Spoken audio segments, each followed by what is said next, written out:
باوكي رائد فرموا لخدمة عزكم.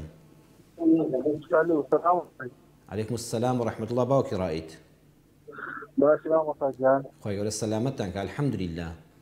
قربان ما مصاج أحمد نبي من وكو خمريش أتاشم بس هني مناهي لخطبة وشتا أو لي هر شوار مذهبك ريش تاشيني حرام كدو بس جناب اشتبيني رينيه هاو دردين بتشاوان قصد بودا كان باوشي رايد. إخوة جزاو دا تمام خوي مصاج يقول السلامتك إن شاء الله هم بابن دين إسلام بين. هاي جوري قادرش سپاس باوکی ڕای خۆی گەورە ئاگای لە دوێ بداشیر نەکەم خوا لەگەڵ بە قوربان.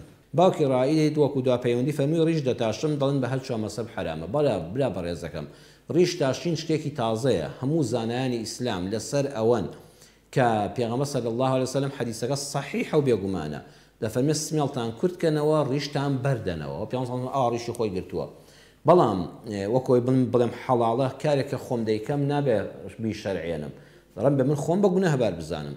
باوکی ڕای تۆش خۆت بە گوناه هەبار بزانی بەڵام تازە خۆمان وا پێوە گرتۆ کارە ناشەرعێک چۆن ئێستا من سیواکم پێ نییە خۆم بەکەم تەرخەم دەزانم کە سیواک سونەتێکی گەورەی پێغەمبەر صلی الله علیه وسلم پێم نییە. بەڵام ڕیش تاشین شتێکی تازەیە. ڕیش تاشین هەر ئەم ساڵانەی دواتر پەیدا بووە.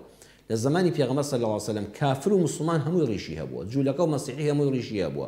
حتى زمانەکانی پێشوو کەسێک کە عقوبە بدرایە دەچوون ڕیشیان دەتاشی چۆن لە عەسکەریا سەریان سفر دەکرد ڕیش تاشین عقوبە بۆ زەلام.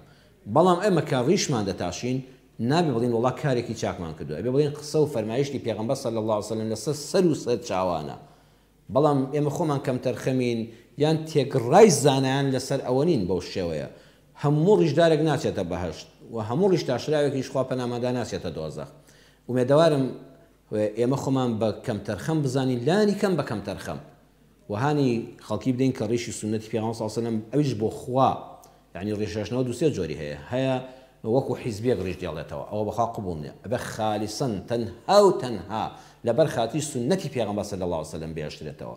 ئەو کەسانی ڕیشیان لەبەر خاتی سونەتی گەورەی پێغەمبەر صلی الله علیه وسلم داناوە فەرمانی ئەوانە زۆر لە من و لە تۆ باشترن. من قەت عوزر بۆ کارە خراپەکانی خۆم ناهێنمەوە بۆ تۆشی ناهێنمەوە ئەوان لە ئێمە بەڕێزترن خوای گەورە لە شەفاعەتی پێغەمبەر صلی الله علیه وسلم بێبەشمان نەکا ولەسەر سنت و ڕێبازی ئەو ئەگەر کەم تەرخەمیش بین من وەکو خودی خۆم شانازی دەکەم خۆڵی ژێر پێی پێغەمبەر بم صلی الله علیه وسلم خوای گەورە بە خزمەتکاری ئەو ڕێبازە قبوڵمان کاوە ڕوح و ماڵ و منداڵمان هەمووی فیدای بێ و لە زۆربەی کاتیشا بەخوا کەم تەرخەمیمان پێوە دیارە من داوای لێبوردن لە خوا دەکەم و لە حزوری پێغەمبەر صلی الله علیه وسلم داوای لێبوردنی لێ دەکەم ئەگەر سونەتێکم پێوە دیار نەبێ بە موسڵمانان ناڵم کارەکەی من چاو لێ بکەن.